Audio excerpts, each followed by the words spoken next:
और आइए अब देखते हैं खबरों को विस्तार से। द्वारका शारदा पीठ के शंकराचार्य स्वामी स्वरूपानंद सरस्वती का 99 साल की उम्र में निधन हो गया। मध्य प्रदेश के नरसिंहपुर में उनका निधन हुआ। जानकारी के मुताबिक उन्होंने अपने आश्रम में दोपहर 3:30 के करीब अंतिम सांस ली।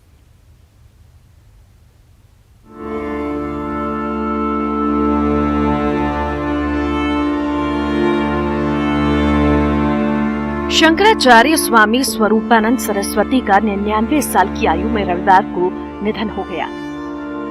उन्होंने मध्य प्रदेश के नरसिंहपुर जिले के ज्योतेश्वर के परमहंसी गंगा आश्रम में माइनर हार्ट अटैक आने के बाद दोपहर 3:50 पर अंतिम सांस ली। जैसे ही स्वरूपानंद के ब्रह्मलीन होने की खबर बाहर आई, भक्तों में शोक की लहर दौड़ पड़ी। आश्रम में बड़ी संख्या में उनके भक्त पहुंचने लगे।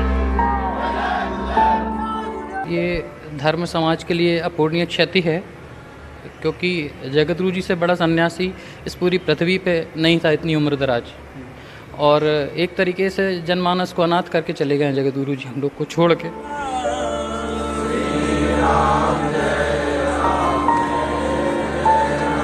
शंकराचार्य के निधन पर पीएम नरेंद्र मोदी, सीएम शिवराज सिंह चौहान ने ट्वीट कर शोक जताया। सीएम शिवराज सिंह चौहान ने शंकराचार्य को सनातन धर्म के शलाका पुरुष और संन्यास परंपरा के सूर्य बताया। तो वहीं पूर्व सीएम कमलनाथ, दिग्विजय सिंह, वीडी शर्मा ने भी ट्वीट कर दुख जताया। इस सनातन धर्म की सबसे बड़ी क्षति मुख्य आचार्यों में हमारे पूज्य गुरुदेव दोनों पीठ के आचार्य थे, ज्योतिष द्वारिका शारदा पीठाधीश्वर जगद्गुरु शंकराचार्य महाराज श्री ने जो हम पूरा जीवन धर्म के लिए लगाया। उन्होंने अपना सर्वस्व, ये तो आप भी सबको ज्ञात है कि उनका जीवन एक कांच की तरह है जिसमें आर पार दिखता है, ऐसा उन्होंने अपने जीवन की पारदर्शिता रखते हुए सारा जीवन सनातन धर्म के प्रति लगाया।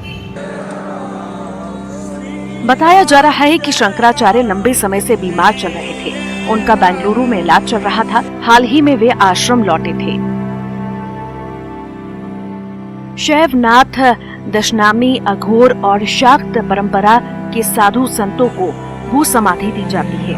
भू समाधि में पद्मासन यानी सिद्धि आसन की मुद्रा में बैठकर भूमि में दफनाया जाता है। अक्सर ये समाधि संतों को उनके गुरु की समाधि के पास या मठ में दी जाती है। शंकराचार्य स्वामी स्वरूपानंद सरस्वती को भी भू समाधि उनके आश्रम में ही दी जाएगी। शंकराचार्य श्री स्वामी स्वरूपानंद सरस्वती का जन्म प्रदेश के सिवनी जिले के दिगोरी गांव में ब्राह्मण परिवार में हुआ था। उनके माता पिता ने बचपन में इनका नाम पोथीराम उपाध्याय रखा था। महज 9 साल की उम्र में इन्होंने घर छोड़ धर्म की यात्रा शुरू कर दी थी। इस दौरान वो काशी पहुंचे और यहाँ इन्होंने ब्रह्मलीन श्री स्वामी करपात्री महाराज से वेद वेदांग शास्त्रों की शिक्षा ली थी। Bureau report, news 18, Madhya Pradesh, Chhattisgarh. Madhya Pradesh में 2023 के विधानसभा चुनाव से पहले जय आदिवासी युवा शक्ति संगठन यानी कि जैस ने बड़ा ऐलान कर दिया है। जैस ने 77 सीटों पर अपने उम्मीदवार उतारने का ऐलान किया है। जैस के अपने उम्मीदवार उतारने के ऐलान पर कमलनाथ बोल रहे हैं कि जैस का डीएनए तो कांग्रेस का ही है, जहां भी आदिवासी जिताऊ कैंडिडेट होगा वहां टिकट भी दे देंगे।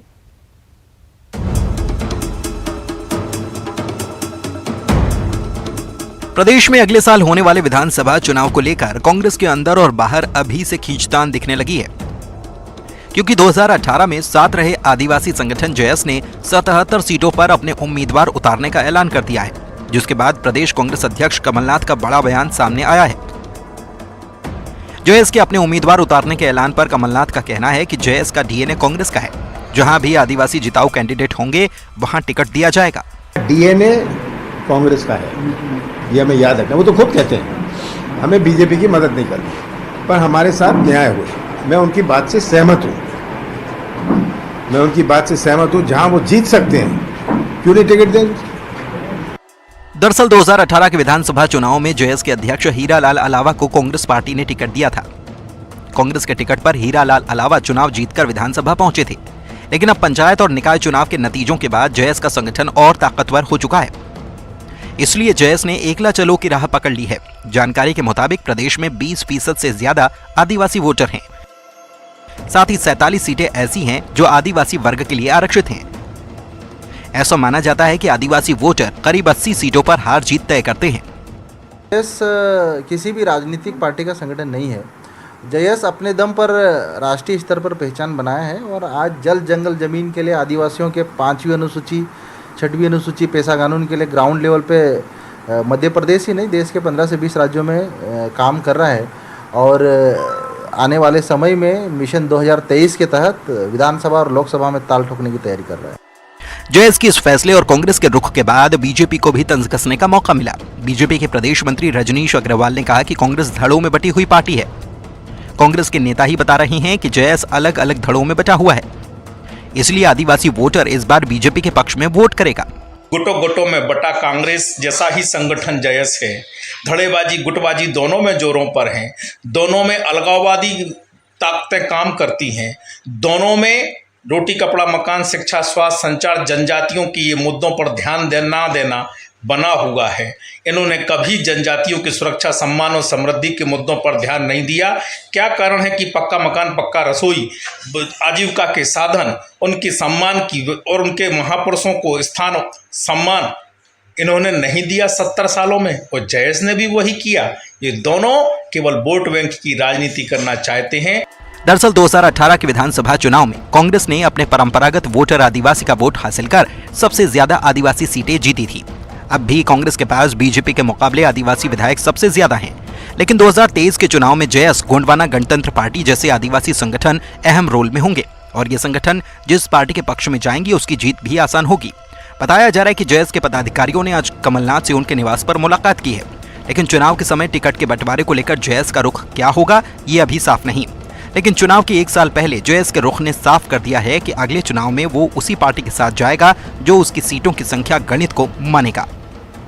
अनुराग श्रीवास्तव, न्यूज़ 18 भोपाल। विधायक रामेश्वर शर्मा आज अचानक से अधिकारियों पर भड़क गए। दरअसल विधायक जी कोलार 6 लेन रोड का काम शुरू होने से पहले निरीक्षण करने पहुंचे थे, लेकिन मौके पर कोई अधिकारी नहीं पहुंचा, जिससे विधायक जी को आ गया गुस्सा और अपना दौरा उन्होंने कर दिया रद्द। मध्य प्रदेश विधानसभा के पूर्व प्रोटेम स्पीकर और बीजेपी विधायक रामेश्वर शर्मा बंगले पहले सुधारना है कि सड़कें पहले सुधारना है, क्या करना है? रविवार को अधिकारियों पर आग बबूला हो गए। हुआ कुछ यूं कि विधायक रामेश्वर शर्मा कोलार 6 लेन रोड निर्माण से पहले आने वाली समस्याओं के संबंध में दौरा करने के लिए पहुंचे थे, लेकिन जब मौके पर पीडब्ल्यूडी के आला अधिकारी नहीं पहुंचे तो विधायक जी का गुस्सा फूट पड़ा। विधायक रामेश्वर शर्मा ने मौके पर मौजूद अधिकारियों से सख्ती भरे लिहाज में कहा कि वीआईपी बंगलों का काम जरूरी नहीं है, जनता के लिए सड़कें ज्यादा महत्वपूर्ण है। बंगले पहले सुधारना है कि सड़कें पहले सुधारना है, क्या करना है? अधिकारियों को ये बात समझ लेनी चाहिए कि हमारा काम है जनता की समस्याओं का समाधान करना। नहीं, हमारा काम है कि जनता की समस्याओं का समाधान करना। एक हम 6 लेन रोड बना रहे हैं, उस रोड पर जो आने वाली बाधाएं हैं उसका हमने बारीकी से अध्ययन करने के लिए अधिकारियों को कहा है। आज जिस स्थान पर हम खड़े हुए थे वहां पर हम ग्रेड सेपरेटर बनाने का भी प्रपोजल बना रहे हैं, जिससे बंसल हॉस्पिटल की तरफ से आने वाले लोग वो सीधे अगर करियर साउथ एक्सीलेंस कॉलेज या उनको नेशनल लॉ कॉलेज अगर जाना हो यूनिवर्सिटी तो वो सीधे या इंदौर रोड जाना हो तो उस रोड पर निकल सकें उसके लिए। विधायक रामेश्वर शर्मा का गुस्सा यही नहीं थमा। उन्होंने कहा भोपाल जिले के अंदर जो अधिकारी हैं वो अगर 4 इमली के बंगले सुधारेंगे तो ये समझ लें कि जनप्रतिनिधियों का दौरा महत्वपूर्ण है, बंगले बाद में सुधर जाएंगे। अगर किसी अधिकारी को ये गुमान है कि पहले बंगले सुधरेंगे फिर बाद में दौरे में आएंगे तो ये गुमान ना रखें। अगर सड़कों की हालत खराब है तो जो अधिकारी बंगलों में बैठे हैं वो सड़क पर आ जाएंगे। तो भैया पहले जनप्रतिनिधि का दौरा महत्वपूर्ण है, आप दौरे में पहले आइए, बंगले बाद में सुधरते रहेंगे। और जिन अधिकारियों को ये मुगालते हैं कि पहले बंगले सुधरेंगे सड़कें बाद में सुधरेंगी, तो वो अधिकारी थोड़े सावधान हो जाएं और कान खोलकर सुन लें कि उन अधिकारियों को सड़कों पे आने में देर नहीं लगेगी। सड़कों कि अगर खराब और माली हालत रहेगी तो जो अधिकारी बंगलों में बैठे हैं उन्हें सड़कों पे आना पड़ेगा। इसलिए पहले सड़कें सुधरेंगी, बंगले बाद में सुधरेंगी। और जिन अधिकारियों ने ये विलंब किया है उन अधिकारियों को भी सचेत होना चाहिए कि भविष्य में इस तरह की गलती की तो इसका परिणाम ठीक नहीं होगा। बताया जा रहा है कि विधायक रामेश शर्मा के दौरे के दौरान पीडब्ल्यूडी के बड़े अधिकारी को मौजूद रहना था, लेकिन अधिकारी बजाय विधायक के दौरे में आने के पीएस स्तर के एक अधिकारी के 4 इमली के आवास पर पहुंच गए। विधायक के पहुंचने पर भी जब अधिकारी मौके पर नहीं आए तो विधायक नाराज हो गए और दौरा रद्द कर दिया। हालांकि बाद में वो अधिकारी मौके पर पहुंचे, लेकिन तब तक वहां से विधायक निकल चुके थे। शरद श्रीवास्तव, न्यूज़ 18 भोपाल।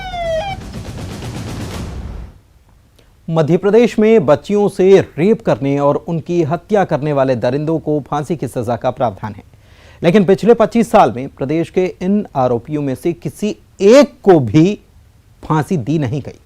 अब इस मामले में सियासत शुरू हो गई। आरोपियों को फांसी नहीं होने के पीछे कांग्रेस बीजेपी को जिम्मेदार ठहरा रही है, तो वहीं बीजेपी ने कांग्रेस को ऐसे मामले में सियासत न करने की नसीहत दी है।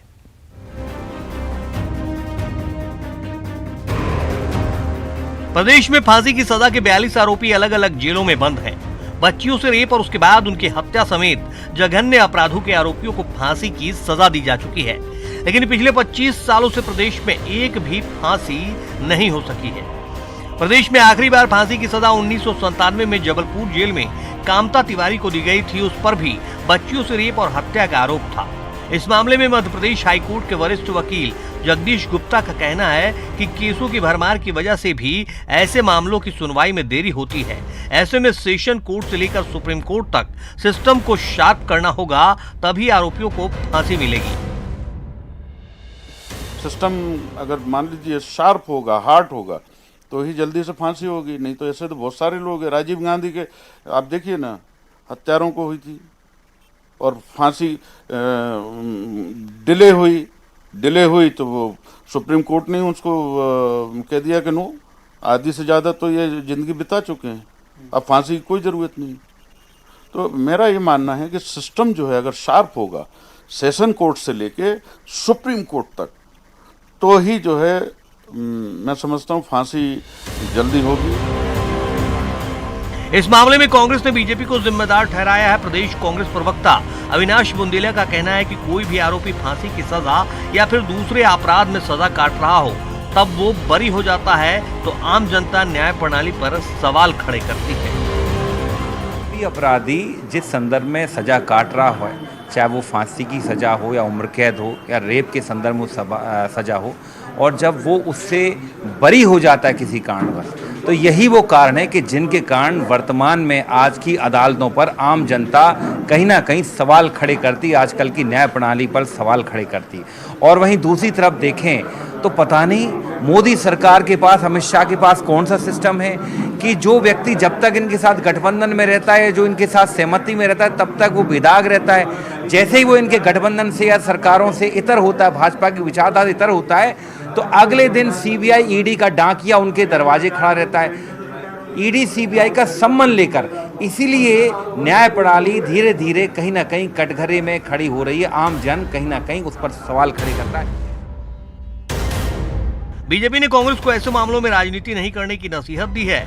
वरिष्ठ बीजेपी नेता दीपक विजयवर्गीय का कहना है कि कांग्रेस पार्टी अराजक और राष्ट्र विरोधी तत्वों से हाथ मिला चुकी है, इसलिए इस तरह की बयानबाजी करती है। सरकार की कोशिश रहती है कि ऐसे मामलों में तत्काल सजा दिलाई जाए, लेकिन आरोपियों के लिए जो भी कानूनी रास्ते हैं उससे कोई भी व्यवस्था इनकार नहीं कर सकती। देखिए, कांग्रेस पार्टी चूंकि अराजक तत्वों से, राष्ट्र विरोधी तत्वों से हाथ मिला चुकी है और इसलिए इस तरह से बयानबाजी करती है।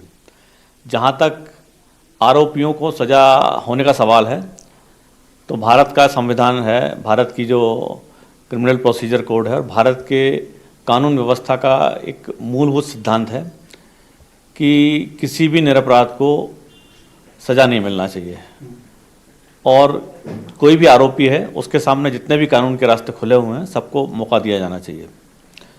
जो खतरनाक किस्म के अपराध हैं उनके मामले में अभियोजन पक्ष जो है वो खुद भी बहुत सख्त होता है। सरकार की पूरी कोशिश है कि हत्या और बलात्कार जैसे जघन्य अपराधों में जो भी लोग शामिल हैं उनको तुरंत से तुरंत सज़ा दिलाई जाए।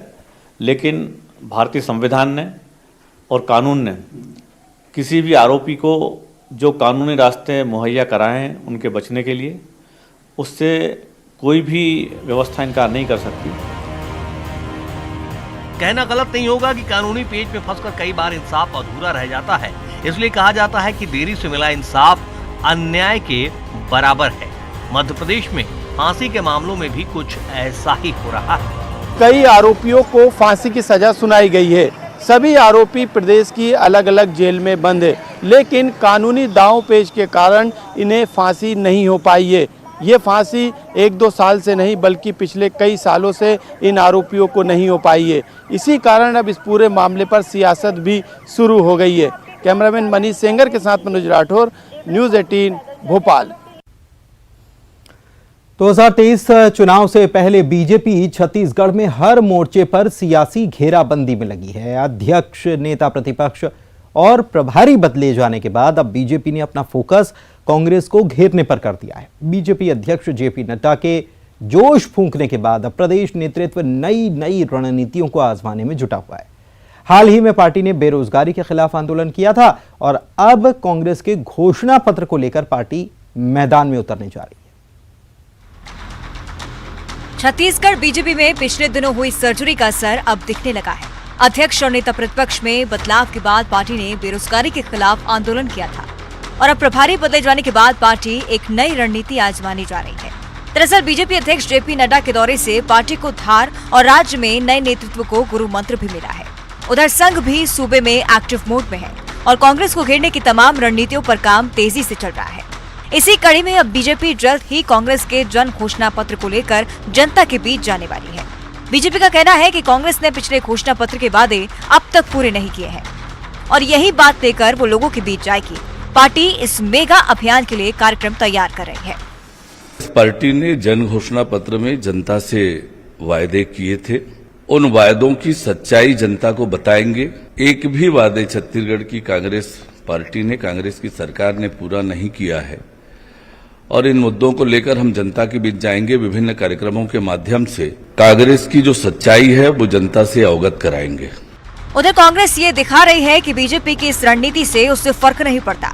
कांग्रेस तो यहाँ तक कह रही है कि अगर हमारे घोषणा पत्र को लेकर बीजेपी जनता के बीच जाती है तो ये अच्छी बात है। कांग्रेस ने तंज कसा है कि अगर बीजेपी के पास हमारा घोषणा पत्र नहीं है तो हम उन्हें भेज देंगे। अच्छी बात है, हम चाहते हैं कि भारतीय जनता पार्टी हमारे घोषणा पत्र को लेकर जनता के बीच में जाए और यदि उनके पास में हमारा घोषणा पत्र उपलब्ध नहीं होगा, क्योंकि कुछ एक विषयों में हमने देखा कि वो नकली बातें करते हैं, तो हम उनके कार्यालय में कांग्रेस का घोषणा पत्र भेज देंगे, क्योंकि हमने अपने घोषणा पत्र के सारे वायदों को पूरा किया है। 90% वादे 4 साल में हमारी सरकार ने, हमारे मुख्यमंत्री ने पूरा कर दिया। कांग्रेस की सरकार बनने के पहले घंटे से कांग्रेस ने जन घोषणा पत्र के वादों को पूरा करना शुरू किया था, जो कि मनेन्द्रगढ़, कोरिया और शक्ति जिला बनने तक हम अपने वादे को पूरा करते थे। बेरोजगारी के मुद्दे पर जब बीजेपी ने आंदोलन किया तो कांग्रेस ने उन आंकड़ों का हवाला दिया जिसके मुताबिक देश में सबसे कम बेरोजगारी वाला राज्य छत्तीसगढ़ है। हालांकि बीजेपी को उन आंकड़ों पर यकीन नहीं। अब घोषणा पत्र पर भी कांग्रेस का दावा है कि बीते 4 साल में 90% वादे सरकार ने पूरे कर दिए हैं, लेकिन इस पर भी बीजेपी को भरोसा नहीं है। जाहिर है अब गेंद जनता के पाले में है। Bureau report, news 18। अब ये जनता ही तय करेगी कि वादे किसने कितने प्रतिशत पूरे किए हैं, कौन से अधूरे रहे। रायपुर से इस वक्त की एक बड़ी खबर इसी मामले से जुड़ी हुई बता रहे हैं। छत्तीसगढ़ बीजेपी में जो बदलाव हुए हैं, इसके बाद एक और बदलाव हुआ है। प्रदेश अध्यक्ष अरुण साव ने बड़े बदलाव कर दिए हैं। केंद्रीय नेतृत्व के निर्देश पर यह बदलाव हुआ है। नए प्रदेश पदाधिकारियों की घोषणा कर दी गई है। नए मीडिया, सोशल मीडिया प्रभारियों की घोषणा कर दी गई है। नए आईटी सेल संयोजक प्रदेश प्रवक्ताओं की घोषणा कर दी गई है। नए प्रदेश मोर्चा अध्यक्षों, संभागीय प्रभारी की घोषणा कर दी गई है। अमित चिमनानी को प्रदेश मीडिया प्रभारी बनाया गया है। अमित चिमनानी को इसके अलावा प्रदेश महामंत्री केदार कश्यप बनाए गए हैं। यानी कि वो एक कहा जाता है कि सारे घर के बदल डालेंगे, वही अंदाज में बीजेपी ऊपर से लेकर नीचे तक छत्तीसगढ़ में पूरे बदलाव के साथ 2023 के चुनाव में उतरने के लिए कमर कस चुकी है।